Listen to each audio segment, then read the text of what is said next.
Hello, I'm Robert, and fact checker and science blogger, and helping people who are scared of various things, and particularly with our Facebook group Doomsday Debunked. And this time it's about North Korea and their claim that they've done a rocket test firing. And this is it's not from a missile test site, it's from this place, the Sohae, the Sohae Satellite Launching Station. And this is where they launch their civilian satellites, which they haven't done ever since the peace talks started. And if you go and look at his New Year's speech in 2017, then he talks about how they've developed a new type. Look at this, succeeded in the static firing test of a new type high thrust motor of the launch vehicle for a geostationary satellite. And by doing so, they opened up a broad avenue to the exploration of outer space, and so on. He's talking about all the achievements of his scientists, and being very proud of his own country and what they've done. But this is clearly something they'd like to do. So they've got one satellite in orbit already, and they wanted to send one up to geostationary orbit. So if they're resuming operations on this test site, then that seems quite a likely thing that they might be doing. And as the BBC says, analysts believe that North Korea could launch a satellite if it does not obtain concessions from the US. And you might wonder, well, what's wrong with them launching a satellite into space? It's a peaceful enough thing to do. But they're outlawed from doing that by the internationally, because the satellite technology is very closely related to missile technology. So this would be a way that they could show to the world that they have new, more powerful motors for setting up their satellite, and just verging on the edge of, but not actually going against what they promised to Trump, which was they wouldn't do any more long-range ICBM missile tests. So it would be rather provocative, but it's not as it's just the sort of thing they could do if they want to be rather provocative but not actually derail the whole thing. And it could also be a short-range missile test, but I would say this is really quite a likely thing that they could do. And it would explain why they're resuming activity at this test site. And so they wouldn't actually be aiming to threaten the US. That doesn't make any sense. They only want their nuclear weapons as a deterrent to stop the US from attacking them. But they probably don't have the ability to attack the US anyway. And that's because, well, first of all, they where have I got it? So this is to show the problems. This is the US Air Force. They're constantly testing their ballistic missiles to make sure they land properly. And it's a difficult thing to do, to land them precisely and to stop them breaking up. Entry vehicle soaring on a 4,200-mile ballistic arc through. So this is the ballistic missile, and then I'm not sure if it's re-entry yet. I think it might be. And as you can see, they track them with all these various tracking stations, and then you can see that how it glows. It glows during re-entry. And it's a major engineering challenge to get an ICBM to do re-entry like that, and not just break up. Ordinary missiles go above the atmosphere as well and re-enter, but at a much slower speed. These re-enter at an extremely fast speed, and the North Korean ballistic missiles are thought to have just sort of broke apart when they re-entered. And the North Korean missiles as well, they did send one that could reach anywhere in the United States, but there's no way of knowing how much payload it had, but it doesn't seem likely from their previous missile tests that there's anything more than just a few instruments inside. And ballistic missiles, they're very, very heavy things, when you first, not ballistic missiles, the nuclear bombs are very heavy things when you first make them. Let's see if I've got a picture of a nuclear bomb somewhere. That's the one. That's supposedly their nuclear weapon, but whether it actually is, or whether it was just a kind of mock-up. But it's a big, heavy thing, and it's heavier than it looks, because it would have heavy materials inside, like plutonium, which is extremely dense and very, very heavy. And they're very difficult to actually miniaturize and put into an ICBM. It's much easier to make a big, heavy one than a smaller, lighter one. So it's not certain that they can even put them into an ICBM.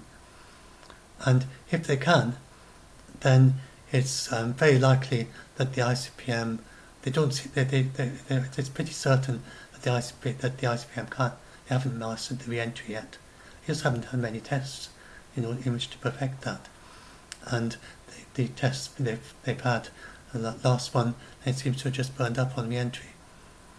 And then the very last one they did before they stopped, then it's thought to just have had a very light thing in it, which they just, in order to demonstrate being able to go high enough so you could then calibrate from that and say, oh, they went so high they could reach the United States. Well, that's quite easy to do if you just reduce and make it something very, very light inside, because the lighter it is, the higher and further it'll go. So they probably sent something just very, very light, just a few instruments to report back what it was doing and give them useful information. So no, it's not likely that they can even do it. And there would be no point in it. It would be, if they did do a test of an ICBM missile, they would just do the same as they did in whenever that was it 2017, just send it up very high in the air, and then it would fall down and go into the sea. And then that would show to the United States that they are able to send this missile as far as the United States. And then, if they could do that, then they could have the re-entry. But the re-entry is they're probably a year away from really being, or not a year away in time, but a year away in terms of actual tests, or missile tests, before actually being able to send a proper nuclear weapon all the way to the United States. And they stopped strategically because they don't want to provoke the US. It's a bit like sort of kind of tickling the nose of a polar bear. You don't want to do that sort of thing. So they're just showing that they've got the capability to defend themselves. They're not really wanting to show that they're a credible threat to the United States, because of course they're not. There's absolutely no way that they could prevent the United States to take out the entire US Army, for instance, and all the missiles they have. I mean, it would absolutely, there's just no way they can even consider that. And nobody else is going to come in on the North Korean side, and North Korean, they only care about their own country. They are Confucian, and they have a very, like this, if you look at this image that was shared, and they often shared him on the horses, Kim Jong-un and his wife and his advisors on horses, going up the highest mountain, white horses.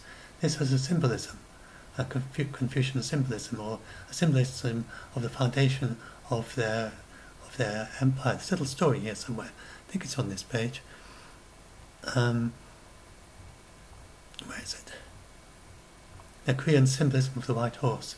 And you can read this story about the founding of an ancient kingdom called Silla. And then there's this story about how the horse neighed loudly and flew up into heaven on the rising veil of the rainbow, leaving behind a large red egg, some say a blue egg, lying on a giant rock near the well. And when the people cracked the egg open, found in it a baby boy whose noble face shone like the sun. And then, so he then grew up to be this first king, according to this mythology of this early, and there's a similar story for She-Dragon and the princess. So they have this kind of idea of this kind of royalty, of divinely inspired. It's almost like, it's like our idea of royalty, and that's what he's like, sort of leader, top of the hierarchy. And this is into their religious beliefs. So, although he's very ruthless, and the huge human rights issues in North Korea, he is not just someone who's trying to exploit his country. That's not really where he's at. He is trying to make his country into perfect Confucian realm of harmony. It seems very bizarre to us, but that's the idea. He's thinking of himself as being a perfect leader of a perfect kingdom. At least that's what he's trying to achieve. And someone in that situation is not going to want to provoke the United States into coming into their kingdom and destroying it. That would just be the end of all his hopes and dreams. And he's their view towards the United States has changed a lot. If look at the transition here, when this just started, I think it's 2018. This is what they used to say on Korean TV. I will surely and definitely tame the mentally deranged U.S. dotard with fire. And then these this is sort of, that is supposed to be Trump, obviously being killed or something, and just very, very gruesome pictures of Trump. And then it just very suddenly changed to things like this. Peaceful hands clasping, peaceful images. And then they stopped the propaganda and they started dropping leaflets on South Korea. These leaflets that have been dropped on South Korea. And then suddenly leaflets were changed to these. And then they were stopped altogether. And at the same time, and so, I mean, from this, and he's obviously, the North Korea public, they have almost they can't even access the internet outside North Korea. They, most of them, when they saw an actual photograph of the summit with Trump, it was probably the first time they've ever seen a photograph of a living US president. So, and it was actually appeared on, they talked about the summit on the Korean TV, and they ran these photographs, and this again would have been unheard of before. These photographs of the summit, this is in the actual North Korean newspaper. That's Korean. And these are the photographs of the summit. I wonder if I can view image. Come on, just zoom in a bit. I don't seem to have a very high resolution one. You can see all these photographs of the summit and Kim and the president together. And this was a very, very striking change in their coverage of the United States. And they referred to Trump on the national TV in North Korea using the Korean honorific. And this must be the first time that United States President has ever been addressed with, referred to with an honorific. So they have a language in which, like Confucian, you have a hierarchical thing, saying that he's someone to be honoured as United States President. And this is really a very major change. And it's for this reason that I'm pretty certain they are sincere about the peace process. And they really do want this deal. And the evidence is so clear that they would not be doing it like that. Now, this is Chairman Moon of the South Korea, and South Korea is also Confucian. It's sort of just woven into their society. It doesn't mean it's their only belief. They have all sorts of other beliefs, but this is woven into everything. And Chairman Moon is very much been the one behind this thawing of relations between North Korea and the United States. And here's him when he visited President Trump in the United States. And President Moon. Why did I say Chairman? President Moon. And the whole picture is there. And this shows there's a rather arbitrary division.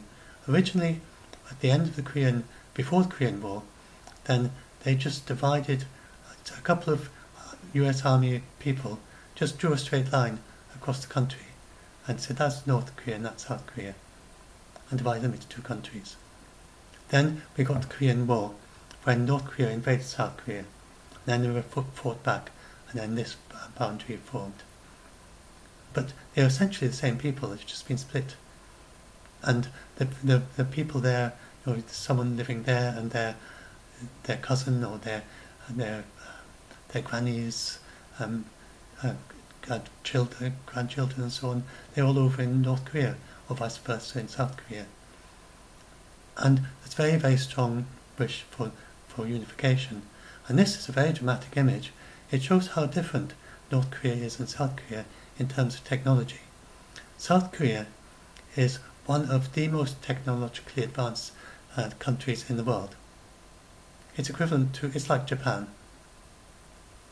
And it has just blossomed hugely in technology. It's very strong in things like drones, for instance, software development, computers, all kinds of technological things, and they're really top of the pile, as it were, in South Korea. And they're exactly the same people, the same background and so on. But in North Korea, then, although they're very, very clever people, but they've been dealt a rather poor hand, and they're actually in rather dire conditions there. And this is at night, and often, sometimes you have lights on in North Korea, but often then they just can't supply the power to the whole country, and they only have it in the capital Pyongyang. And it's the same for things like cars. Most people in North Korea won't have a car. Your highest technology will be a bicycle.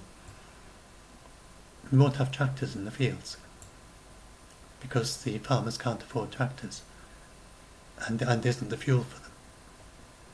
And they have these, they have great difficulties with medicine as well. And they sometimes have famines. There have been severe famines in North Korea, and they lack in, and they are managing food security, but it's very difficult for them. They lack modern medicines, and the North Koreans who defect, they often have curable diseases and they have tapeworms. It's very common for them to have tapeworms, and this was one example. It was 11 inches long and removed from the patient's intestines, and they often have parasites inside them. Now, this is comparable with people with a very low per capita income, and its life expectancy is well above the average, considering the level of economic poverty. So this rather puts light to this idea that they don't care for their own people. But they're nothing like South Korea.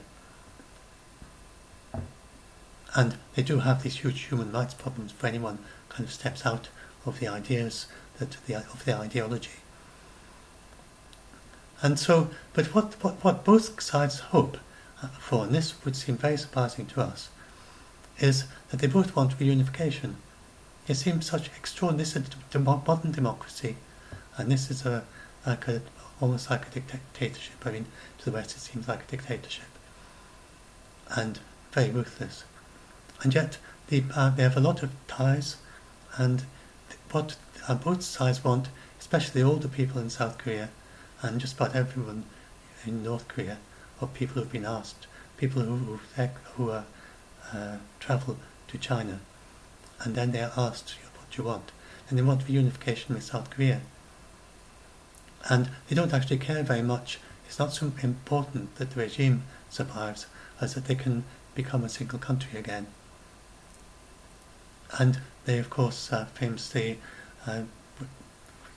march together sometimes in the Olympic Games as a single country under the unified flag of Korea. And supposedly, not allegedly, but this is pretty certain, President Moon has a whole raft of economic measures. They're prohibited at the moment from collaborating with North Korea. But they want to collaborate, and this will be an important part of any peace deal with North Korea and South Korea. Then South Korea, they want to put $1 billion or more, I can't remember, a huge amount of money into North Korea. They want to invest it into North Korea. And there's also a huge opportunity. As well as being a big cost to South Korea, it's also a big opportunity to join together with North Korea. The whole country needs to be developed. All the tractors and cars and all the things that they'll want there. And South Korea can help with setting up all the factories and things.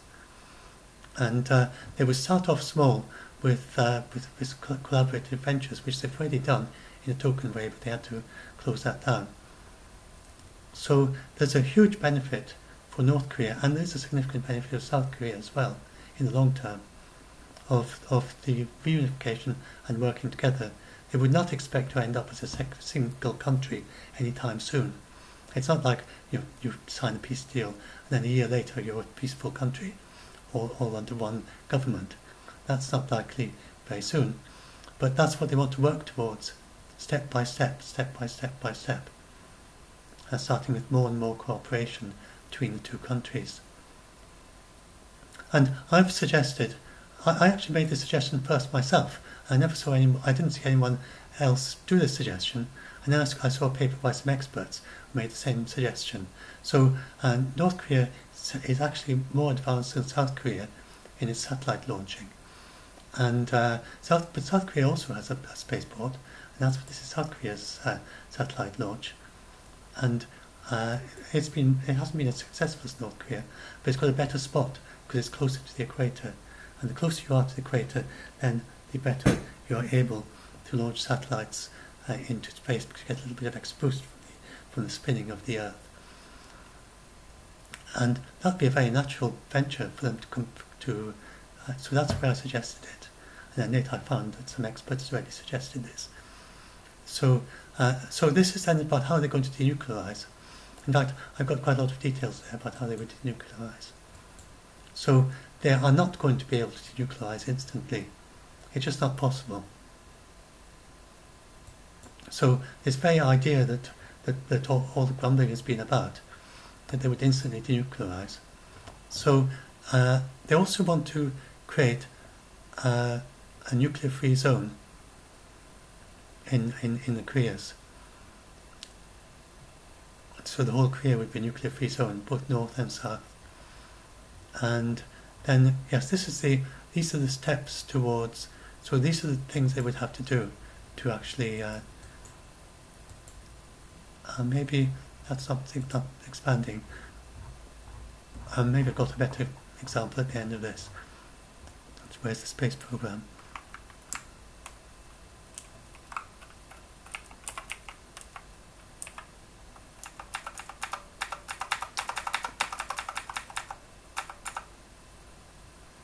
Is that my core? Yes.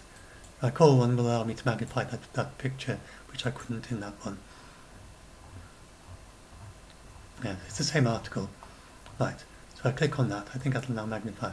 There we go. So as you can see, there's some things they can do straight away. They could do some dramatic gestures.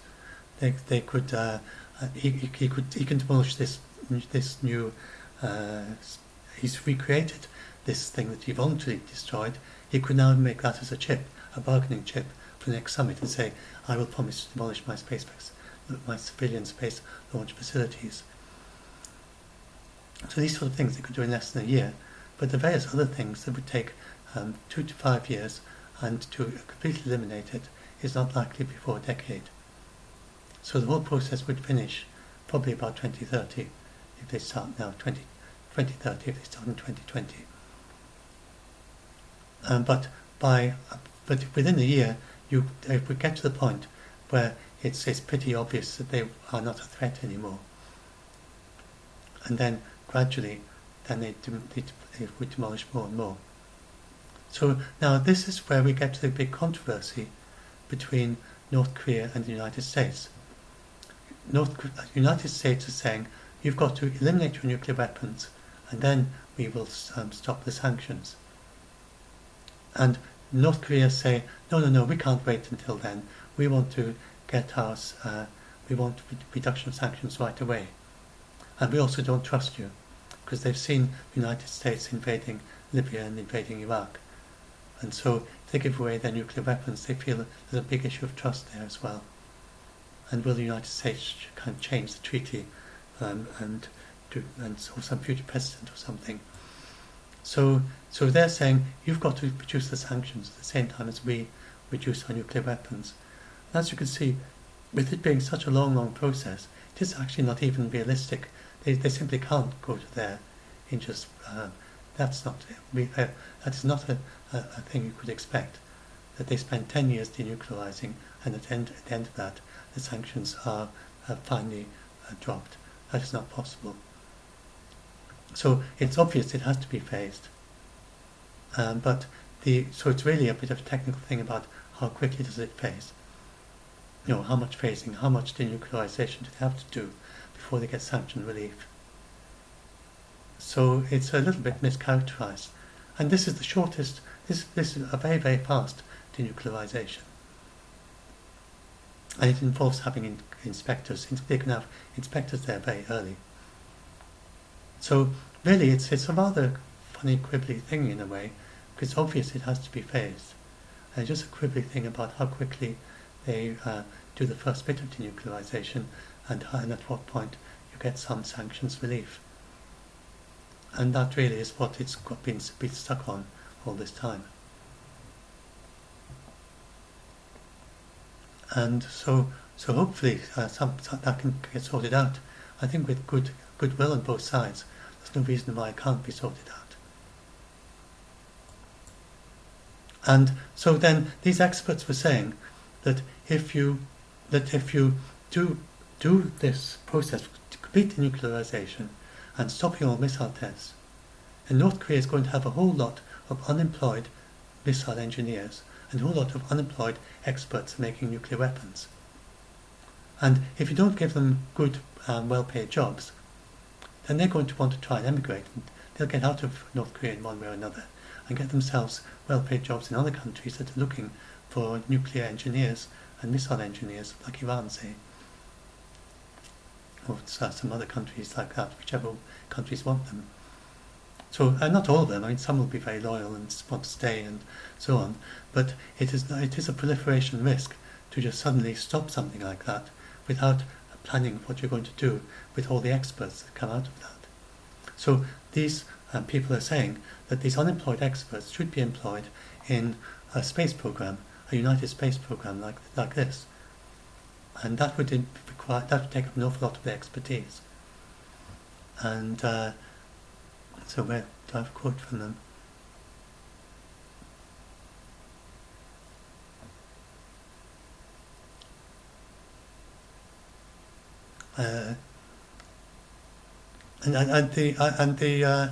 Anyway,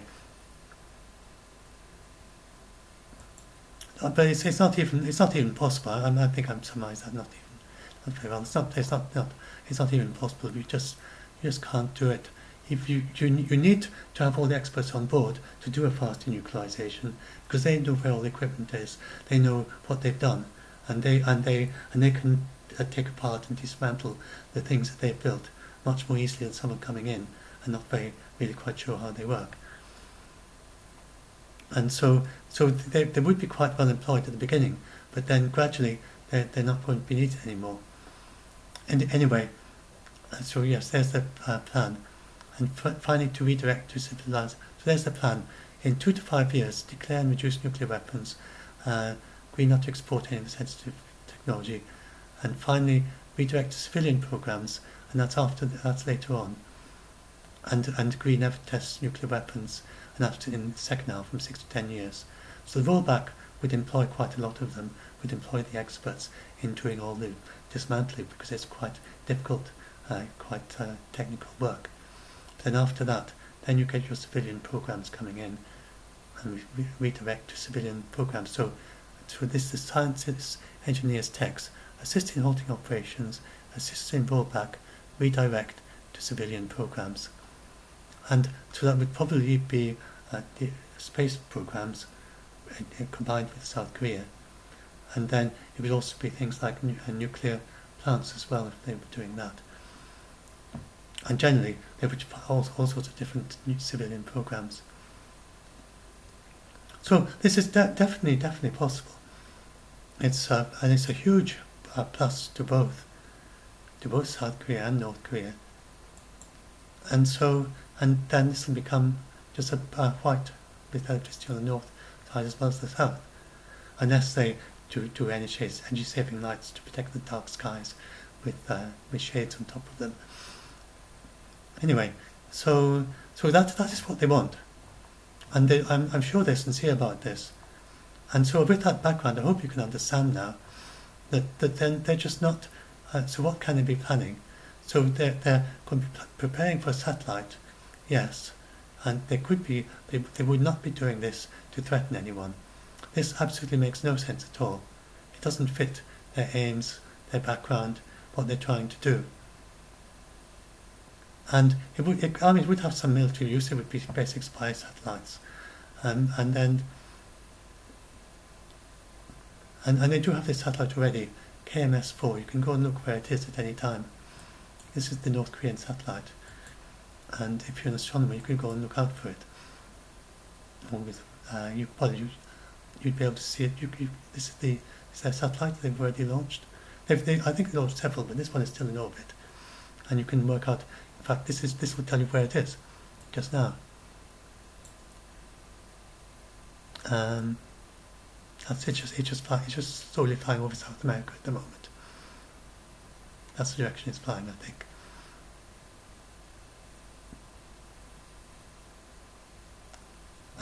As I've said, you normally it's always in that direction and not that direction, because you get a little bit of extra boost from the Earth spin in that direction. That's why they always launch from Florida, and because they can launch over the Atlantic.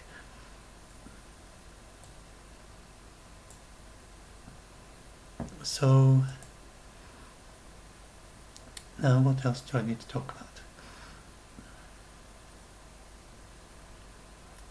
So Trump and Moon, they had a telephone call, a half-hour telephone call, deciding what to do next.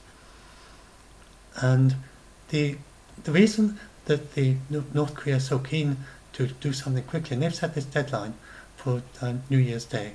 This is not a deadline for war. They're not, as with this background, I hope you can see, they have absolutely no intention at all. They're not expansionist. The reason they invaded South Korea is they want unified Korea. They don't want to go and invade Japan or China or Guam or anything like that. That's just not in their radar at all. It's just not the way they think. And so that's not something to worry about. And they would only ever use these nuclear weapons if they were invaded by the US. And the US is not going to invade them. The US may well threaten. Both sides they threaten, and you get confused by this, because they do all these threats, but both sides know that it's just a threat. It's not really going to happen. And so this sort of explains why. Have I got on this one better? Okay, I'll play it here.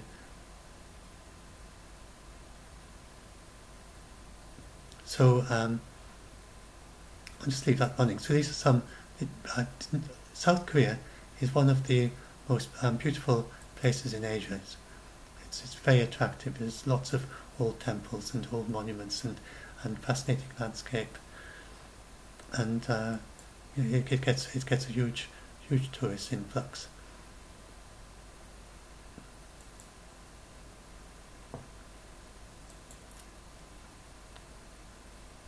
Beautiful country.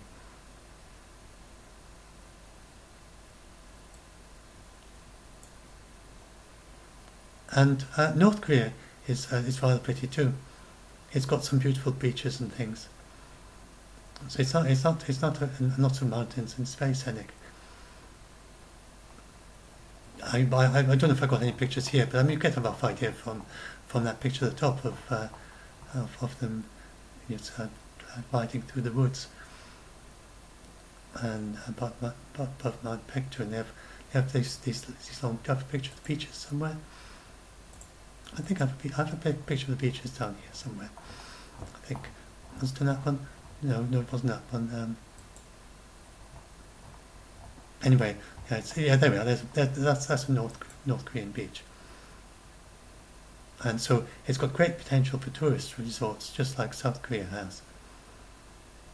And Trump actually talked about that during one of the summits, and he said to North Korea, that you've got a great incentive here, and that you'll have lots of tourists come and live in your. And I think he joked something about building a Trump Tower there or something. You could actually imagine a Trump Tower, in North Korea, in a more peaceful future.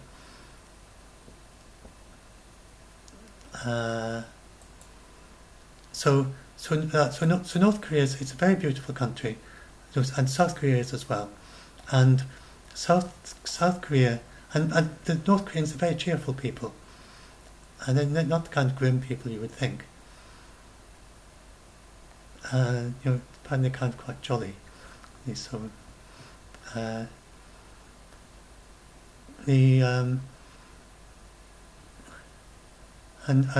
so yes, what I was talking about this, but this is the reason. That's what I was explaining. Where is it? Back up here. This is the reason why. One of the reasons why the United States is not going to invade North Korea, because South Korea is absolutely packed with tourists, millions every year, and because it also has 100,000. It has vast numbers of U.S. military personnel and all their families, because since the Korean War, the United States they've got integrated in all the civilian service in South Korea. There are lots and lots of United States people, Americans, who are American by nationality, by passport, who are living in South Korea permanently. And so it's very unlike, say, Iraq or Libya, because the United States especially is extremely, doesn't like to endanger its own civilians.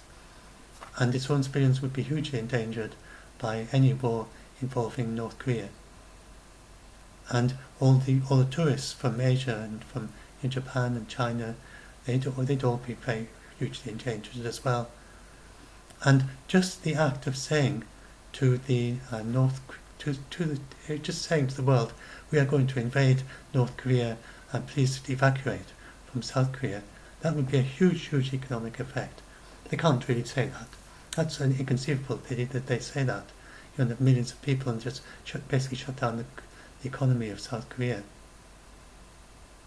And you try to evacuate all those vast numbers of people. I mean, it's just not practical at all. And Seoul is well within reach of North Korea, and it would take about a week for the US military to destroy the targets in North Korea that are firing these weapons towards South Korea. The reason is because it's covered in forests, it's got lots of caves, and during the Korean War, then the Koreans built lots and lots of tunnels to escape from the bombardment. It was carpet bombing and such like. It was really quite horrific during the Korean War. And so they've got lots of underground bunkers and from there, and then they built more. And so it's just covered in caves, and the rockets they have are very portable. You can just put them on the back of a lorry and drive them around. And there's just no way that the United States could do anything about that except by invading North Korea and on the ground finding them. And so it's absolutely a huge operation. There's no doubt at all that in an all-out war with North Korea that the United States would win. But it would take them about a week. And a week of North Korea constantly bombarding South Korea is absolutely impossible to contemplate. So that is why you can be absolutely certain that the United States is not going to invade North Korea. And China is not going to would not side with North Korea. So although technically China have a pact with North Korea, they would not honour it. And the international observers are just absolutely certain about that China would not honour their agreement to protect North Korea. These are pictures of South Korea. I don't have equivalent video for North Korea. I'll see if I can find one. But you can imagine that North Korea, bits would be like this, except of course there's a lot of poverty there. It's the same country. It's only arbitrarily divided by a line. The countryside is the same. And then it'll have all the old temples as well. So, and it'll have its tourist spots, just like South Korea. There's just an arbitrary division between the two. So, by showing these pictures of South Korea, and of course, then it gives you an idea of what North Korea is like, or can be, once it's developed. So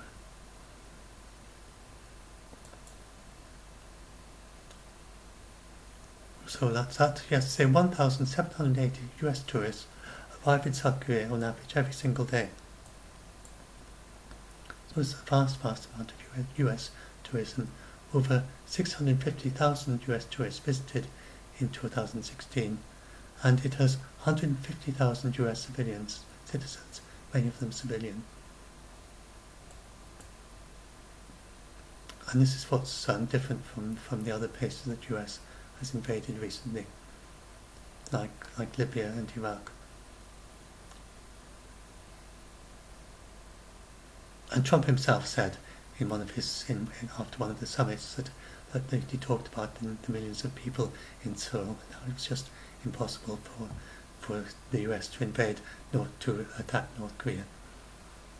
And but of course they'll start, if they do start threatening again, then they'll just forget about all that, and he'll start saying that they'll have fire and fury such as nobody's ever seen before. But it's just words. It's just fighting words. It's not something that can actually happen. So this is something very. It is a real prospect. I think we do have a real prospect of peace in between South and North Korea, and gradually it would take many years, but gradually then things would thaw and get easier between the two countries. They already have hugely, but far beyond what we have now. We'd have safe people going to North Korea. You'd have the tourists. You'd have the workers going back and forth between the two countries. All the finance from South Korea into North Korea, and gradually the whole place would be transformed. And over that time period, and it would have to be some kind of amnesty, because for the upper families in North Korea for the awful things they've done. It's the only way that such a thing can work. But eventually, over time, and then become a peaceful, denuclearized peninsula, and this is definitely within reach. And this is what Kim wants. So now, what else do I have here that I can talk about? Yeah, this was the Trump himself during I've actually got the quote somewhere or something. He said that Seoul has 38 million people. Actually, he was wrong about that. It seems to be 25.6 million. But far more than New York. He said it's far more than New York, and it's close to the border with North Korea. And he thinks they would have had millions of people die in the war. He thought there could be 30 million people would die in the war with North Korea, in South Korea. He said he said himself that though he threatened war, it is not a good option. And I mean, it's actually inconceivable. And so, leading up to that, there were many hawkish statements from both Trump administration, and they never, in all the, and there are lots of op-eds from the journalists. So if it gets more, if you get more fighting words in the future, expect that again. You get lots of op-eds and hawkish statements from the Trump administration saying we're going to, we can invade North Korea, we're far more powerful than you. And they know they can't, but they just say it.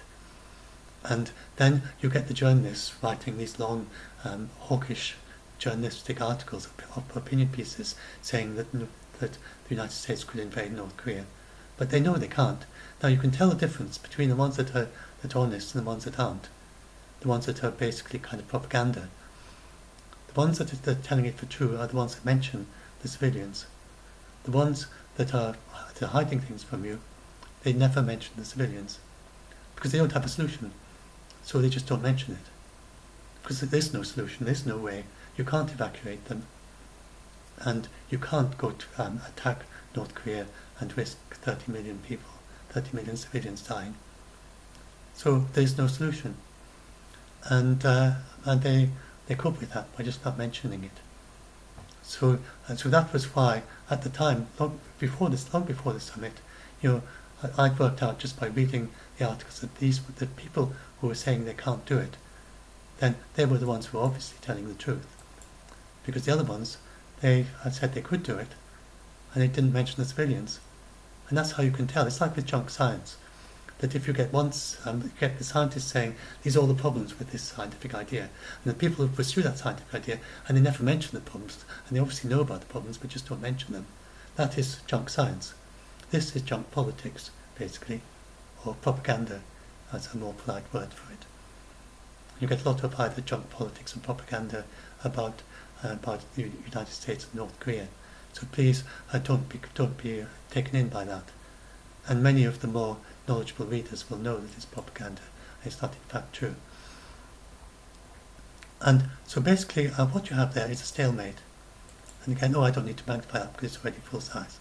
Okay, so you may not know how chess works, but just in case you don't, then the king moves just one in every direction. The queen can move any diagonally or horizontally or vertically, and they can take anything instantly along that line.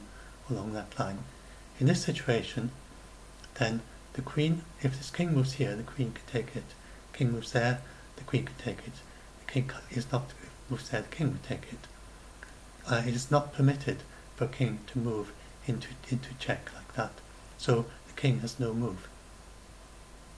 And if it's the king's turn to play, the whites can't move either. So neither black nor white can move. So this is called a stalemate. It means neither side can move. And that is precisely the situation we are in with North Korea and South Korea when it comes to the idea of the US trying to attack. And it's the same if the US were to try to, say, launch a missile to attack Kim Jong-un. I mean, they probably could do that. He doesn't actually keep things all that secret. And in any case, with their spy satellites, a troop of white horses going up a mountain would hardly be difficult to spot from their spy satellites, which can even see fence posts.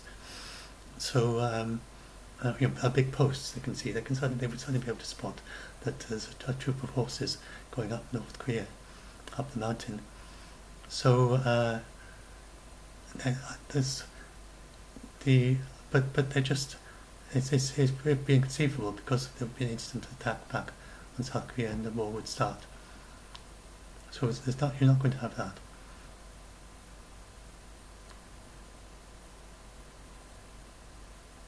So yeah, that's it. I think I've talked about most of the things here.